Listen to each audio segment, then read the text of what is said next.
Hi, thanks for joining me. I'm recording this here on the Thanksgiving evening.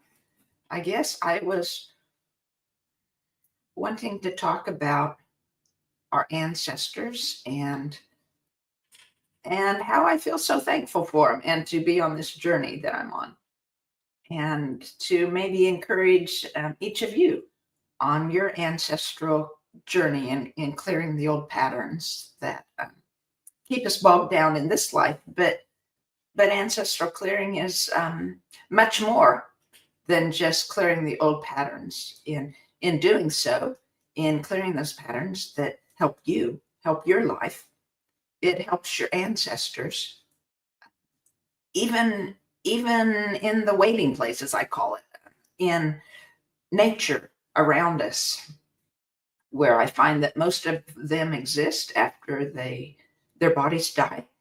Then it helps them. It raises their voltage. It makes them happier. And it allows them to be able to then transition to the oneness when they're ready. And I'll talk about that a little later. But what I have found is that this relationship with our ancestors, just like it differs from the relationship you might have had with your ancestors when they were living. Of course, mine differs, but it's also a lot alike in many ways in exchange of thoughts and ideas, in asking for their help, in receiving that help, in being on this journey together, because life doesn't end at death. And so they continue their journey, and they're always part of us because we're made of them. And this journey continues, and we're meant to be on the journey together and to help each other along the way. And it becomes like a river of love, this exchange of love and gratitude for in helping each other enjoy in our vibrations, our frequencies of higher voltage, and of learning to live as spirit beings, because we all are, whether we're living or dead, and looking forward to the oneness when we can all be one again.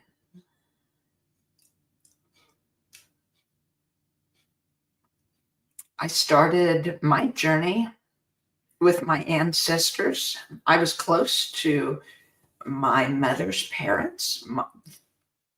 I guess I could consider them my closest ancestors, except for my parents. I didn't know the grandparents beyond them, but I knew a lot of them, especially my maternal grandfather. He was kind of a historian. And so I grew up knowing a lot about both his mother's side of the family and his father's side of the family. My grandmother there, my maternal grandmother, she didn't know very much about her father's family. I didn't grow up knowing very much about her mother's side of the family, but I knew about her family that she grew up with. She had a number of siblings, and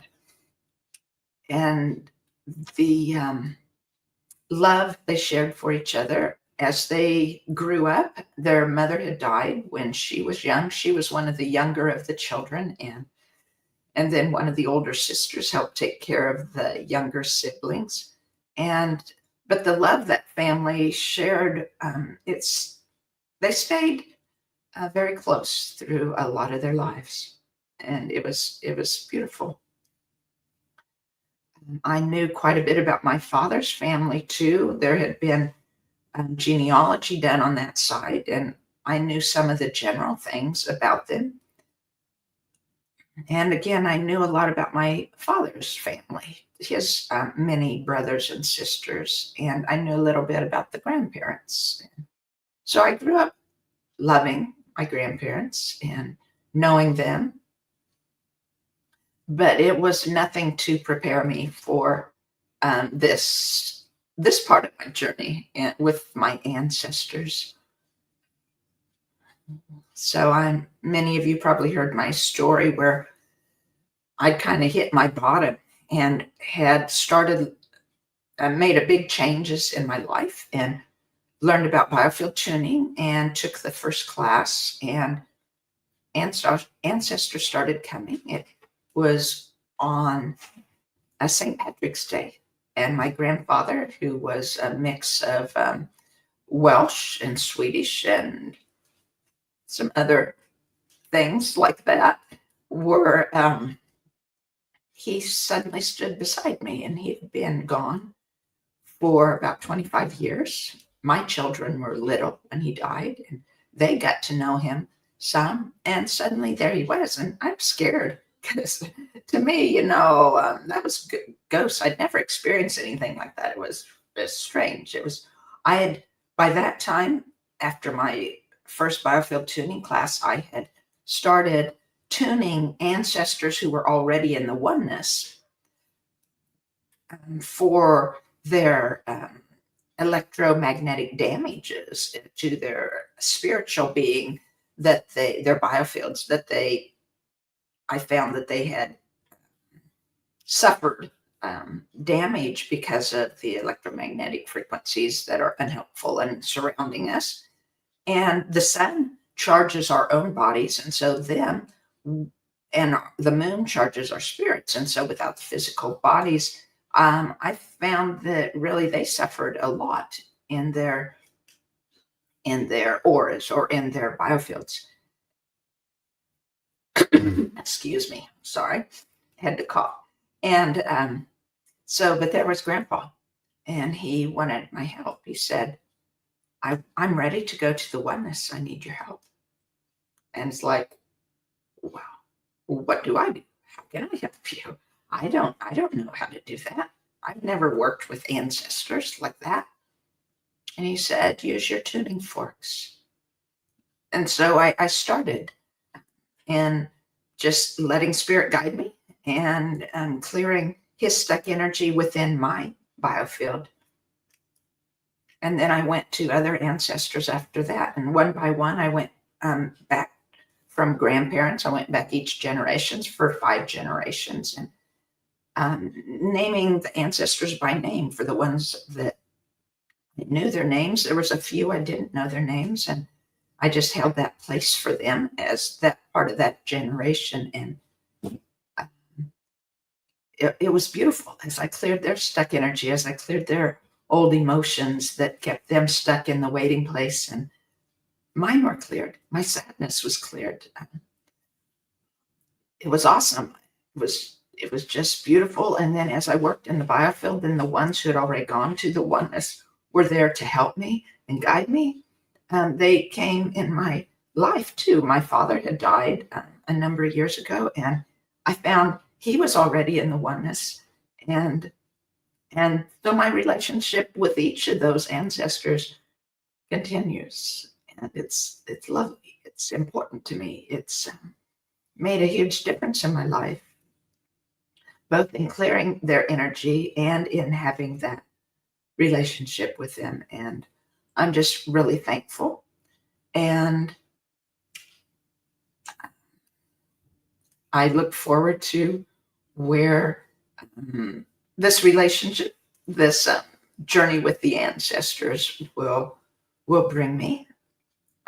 I just try to live as spirit being and tap into intuition and listen to my spirit and follow. That's how I live. I wanted to talk a little bit about how we can help the ancestors. I mean, there is the clearing of the stuck energy. I do it, of course, by tuning forks. There are other modalities that clear it. Your intention perhaps can clear it. It will work for some people. Some that aren't as familiar with just using their intention, it may not be able to work as well, and you may want some help to do that.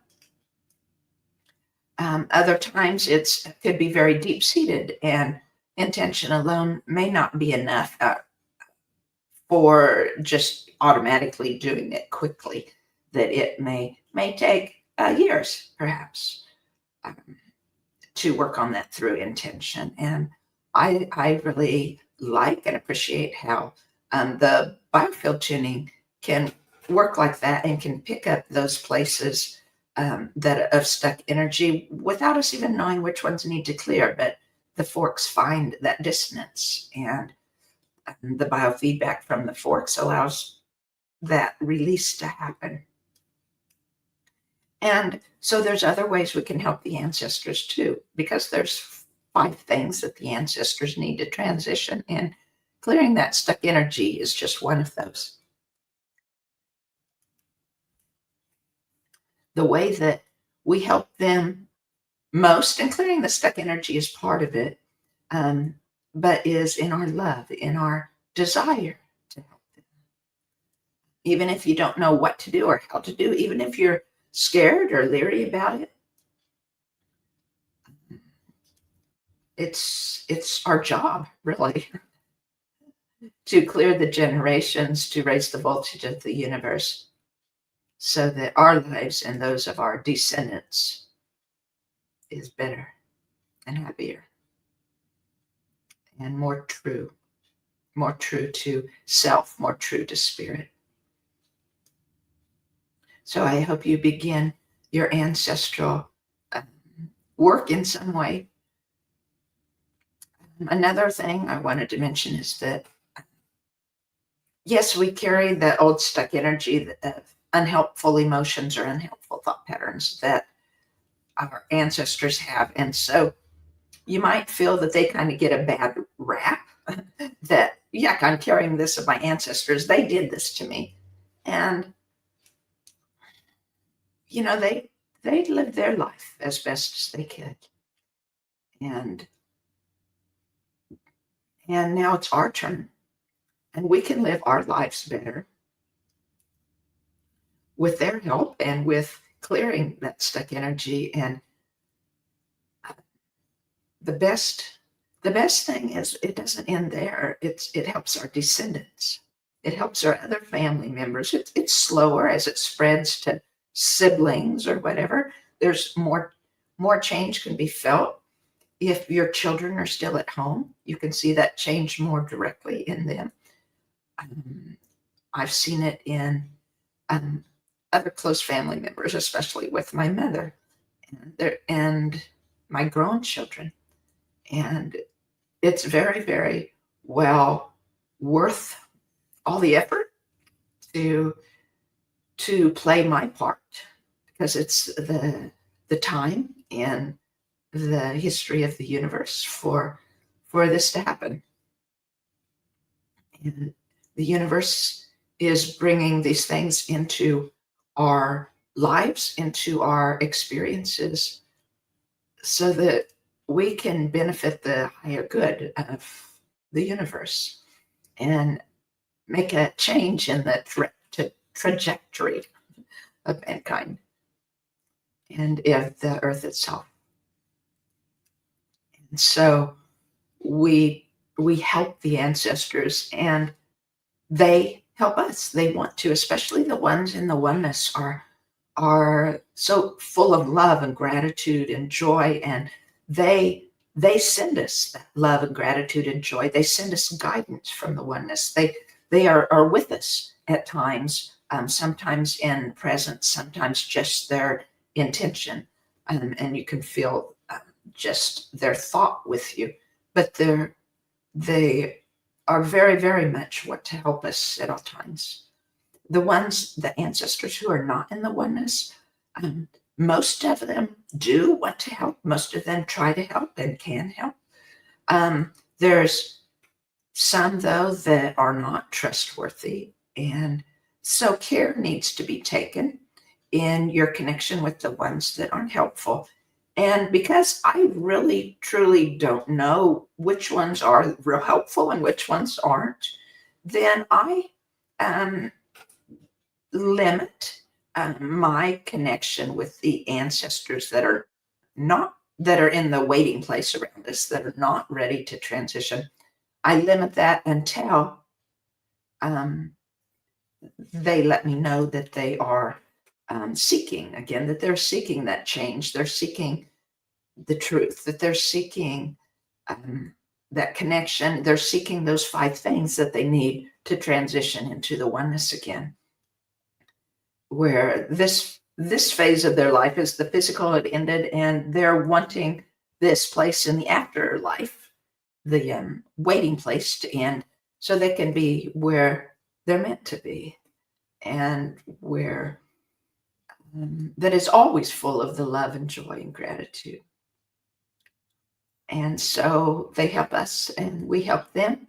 And again, I'm just very grateful for my ancestors. I'm very grateful for each of you who listen to this, and for clients in the past and present who have begun their ancestral clearing journey, and how we help each other, and how I've learned in my ancestral journey. I learn from each session or each person, and I I thank you for that. And for those of you who are wanting to continue your ancestral clearing journey, or want to start, I have 3 ways that I offer to you, and the links are in the description below. And one is individual one-on-one sessions where we can, something new comes up and we pursue that individual need or the individual energies that present in you and in your family. And we can pick those out as they come. And each session we can work on clearing those ancestral patterns, and helping your life, and transitioning ancestors who are ready. Then I do have a set of 6 or 7 recorded sessions. It starts with a session for the father, a session for your mother of the ancestors, and then the first generation of grandparents, the second generation of grandparents, the third, and so on, and to those. And then there's one on ancestral clearing that you can listen to, a short, a few minute thing that you can listen to after each of the others if you want to help them transition into the oneness when they're ready. And then the other thing I offer is a 12-month course that is for ancestral clearing, but it's much more than ancestral clearing and clearing the old patterns. It is in developing your connection with spirit and intuition, and with the universe in many ways, in which the things that God or spirit has shown me how to do, that's very important for us to make the most of our life here as living as spirit beings. And so the links are below, and you can check those out if that works for you. If not, there are many other people that offer many things too, and I trust that if you keep seeking, you'll find what's right for you.